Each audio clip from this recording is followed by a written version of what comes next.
नमस्कार, आप देख रहे हैं जनसेतु न्यूज़ और मैं हूं आपके साथ नकुल तिवारी। इस वक्त मैं मौजूद हूं गाजीपुर बॉर्डर पर और जहां आप देखेंगे कि हमारे साथ मौजूद हैं तमाम किसान नेता जिनसे हम चर्चा करेंगे कि जो कृषि कानून जो सरकार के द्वारा जो लाए गए, कितने ये खासे परेशान उस बिल से, कब तक ये इस आंदोलन में वो डटे रहेंगे। सर, क्या नाम है आपका? मेरा नाम सोरन प्रधान है, मैं राष्ट्रीय अध्यक्ष हूँ किसान एकता संघ से। जिस तरह से लगातार इस बिल का विरोध किया जा रहा है किसानों के द्वारा, लेकिन सरकार एक कदम भी पीछे हटने को तैयार नहीं है, क्या कहेंगे? सरकार को हटना पड़ेगा। अब जो 27 तारीख की घटना से बाद में आंदोलन का स्वरूप बदल गया है। इसका जो ढांचा था पहले कुछ था, अब ये जन आंदोलन की शक्ल में आ गया है और सरकार को हर हालत में हर कीमत पे हमारी बात माननी पड़ेगी। तो राष्ट्रीय एकता संघ के राष्ट्रीय अध्यक्ष हैं, कितने दिनों से आपका यहाँ पर पूरा डेरा डाला हुआ है? हम उसी दिन आए जब जो घटना यहाँ हुई थी टिकैत जी के साथ में 27 तारीख में, उसके बाद ही सारे संगठन और हम सारे लोग यहाँ आए हैं। तो राष्ट्रीय एकता संघ के बैनर तले तकरीबन कितने किसान यहाँ पर मौजूद होंगे? यहाँ तो कई हजार किसान हैं, हमारे संगठन के भी और भी क्षेत्र के भी लोग, तो बहुत काफ़ी किसान हैं यहाँ।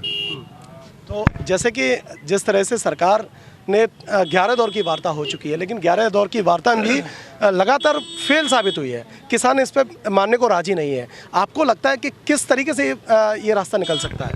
किसान मानने के लिए राजी है, सरकार का मन नहीं है मानने के लिए। सरकार ही तानाशाही कर रही है इसमें, और किसान तो तैयार आज अब भी सरकार आए और यहाँ आमंत्रित करे इन संयुक्त मोर्चे को, ये फिर जाएंगे बात करने, बातचीत से ही हल निकलेगा।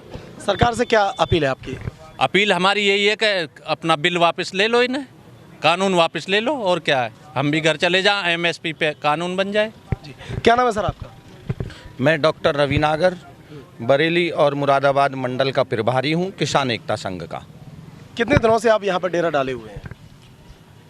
अभी हमारे आदरणीय राष्ट्रीय अध्यक्ष श्री सोरन प्रधान जी ने आपको बताया। वैसे तो किसान एकता संघ पूरे देश के अंदर जिस दिन से ये 3 काले कानूनों का विरोध शुरू हुआ, उसी दिन से अपने अपने स्थान पर संजीवनी देने का काम कर रहा था। लेकिन जिस दिन रात को ये जो प्रकरण अभी 26 जनवरी के बाद हुआ आदरणीय टिकैत साहब के साथ, उस दिन हमारे राष्ट्रीय अध्यक्ष श्री सोरन प्रधान जी ने आह्वान कर दिया, और उसी दिन से हम बरेली से पूरी टीम को लेकर शाजापुर हो, पीलीभीत हो, बदायूं हो, रामपुर हो, बरेली हो, पूरा का पूरा ये बरेली और आपका मुरादाबाद मंडल यहाँ उसी दिन से यहाँ डटे हुए हैं, हम जमे हुए हैं। हजारों की तादाद में किसान यहाँ पर डेरा डाले? हजारों नहीं जी, लाखों की संख्या में। आप लोग देख रहे हैं, हजारों तो किसी आपके बैनर तले? हाँ, हमारे संगठन के लोग, कई हजार लोग यहाँ पर डटे हुए हैं। वहाँ से देखो डेरा, और यहाँ तक ये किसान एकता संघ का डेरा है। कई हजार लोग यहाँ उसी दिन से डटे हुए हैं और जमे हुए हैं। क्या नाम है सर आपका? मैं रमेश कसाना, राष्ट्रीय मीडिया प्रभारी किसान एकता संघ। बिल वापसी नहीं जब तक घर वापसी नहीं? बिल्कुल, जब तक बिल वापस नहीं होंगे तब तक ये किसान इस सड़क को नहीं छोड़ने वाले। तो और तकरीबन कितना और समय लंबा खींचने के आपका समय तो ये हमारा जो संयुक्त मोर्चा है, दिसंबर तक की बात कर रहे हैं राकेश टिकैत जी, और जब तक संयुक्त मोर्चा कोई निर्णय लेता उसका हम अमल करेंगे उस पर। और समय तो सरकार कल इसे बिल वापसी कर ले तो कल किसान चले जाएंगे अपने घर, लेकिन सरकार नहीं चाहती कि किसानों को धैर्य की परीक्षा ले रही है। धीरे धीरे किसान को टूटेगा, लेकिन ये आंदोलन तो बड़ा रूप लेता जा रहा है अब दिन पे दिन। जो 2 महीने में जितना आंदोलन नहीं था, अब पिछले 5-7 दिन से आप देख रहे हैं डबल जनसंख्या लोगों की हो गई है। क्या नाम है आपका? मेरा नाम राहिल प्रधान, डिस्ट्रिक्ट बुलंदशहर, जिला प्रभारी जी। कि सरकार जो है वो किसान के धैर्य की परीक्षा ले रही है। जी। आपको लगता है कि ये सब्र का बांध है? सबर का बांध है, इस टाइम ज़्यादा दिन नहीं चलने वाला है। हमारा किसान एकता एक संघ, ये समझ लो कि आप गांव में आप जाओगे तो गांव में यही दिखेगी कि कितना सरकार के खिलाफ जो है मामला चल रहा है, कि यहाँ लोग कुछ कमा रहे हैं, मगर गांव की जो पब्लिक है वो भी खिलाफ है इससे। भाई जब आप किसान नहीं चाह रहा जिस चीज़ को, तो सरकार क्यों दे रही है हमें? भाई हमें चाहिए नहीं है ये। लेकिन क्या सरकार तो कह रही है कि बहुत फायदे की, हमें फ़ायदा चाहिए नहीं है। फ़ायदा एक बताओ, फ़ायदा जब हमें नहीं चाहिए रहा तो क्यों दे रही है हमें सरकार?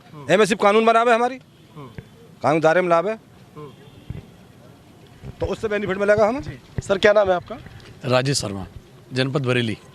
जी शर्मा जी, क्या आपको लगता है कि किसान भी पीछे हटने को तैयार नहीं है, सरकार भी पीछे हटने को तैयार नहीं है? साहब कैसे ये मामला सॉल्व हो पाएगा? ये तो सरकार करेगी साहब, हम थोड़ी करेंगे ना। हमने मांगा थोड़ी था कानून, ये कानून तो सरकार ने दिया, सरकार वापस करेगी।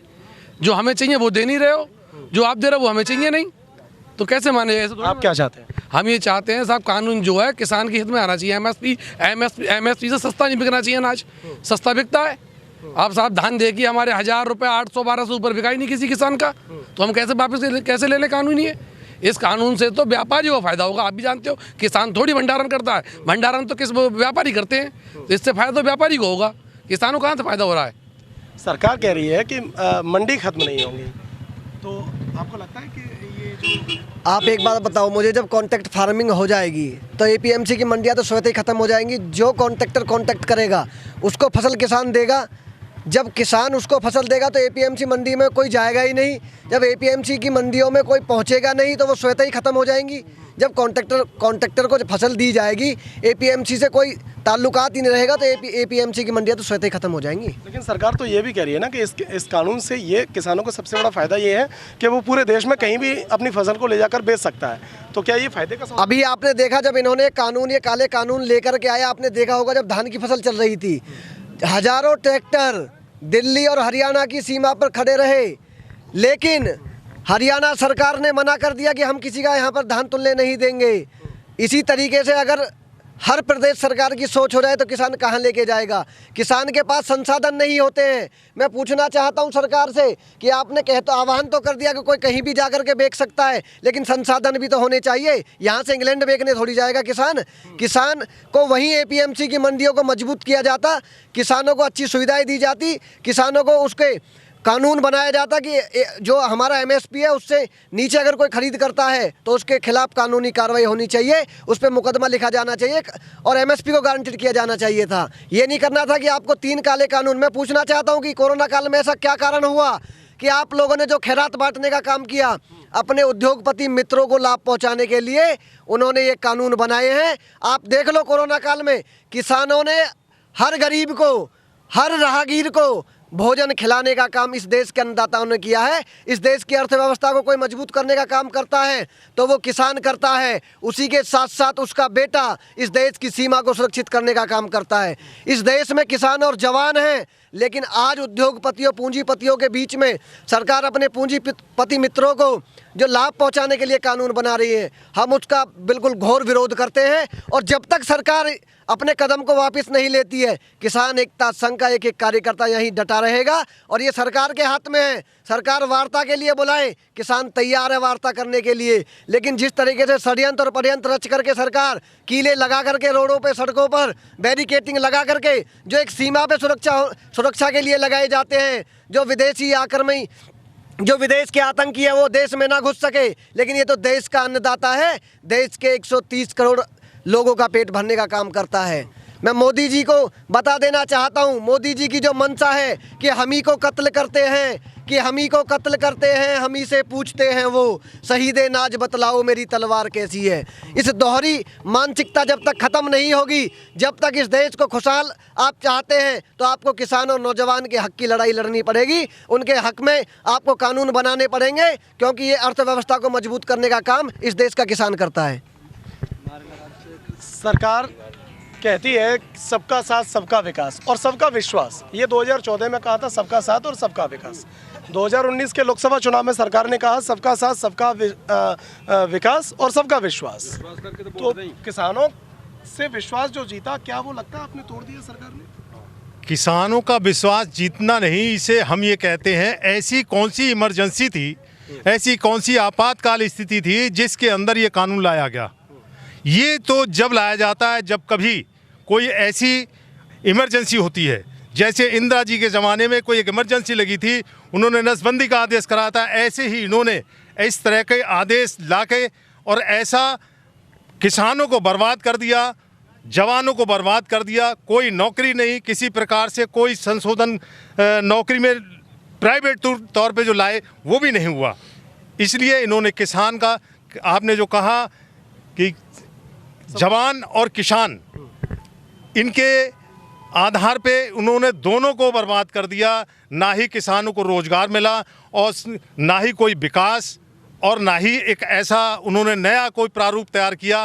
प्रारूप किया तैयार तो इस तरह का किया जो कि बड़े बड़े उद्योगपति जो है उनके लिए उसमें फ़ायदा मिले, बाकी यहाँ किसी को कोई ऐसा ये कानून बर्बाद करने वाले हैं। पूरा देश का किसान एक ही बात कह रहा है बार बार।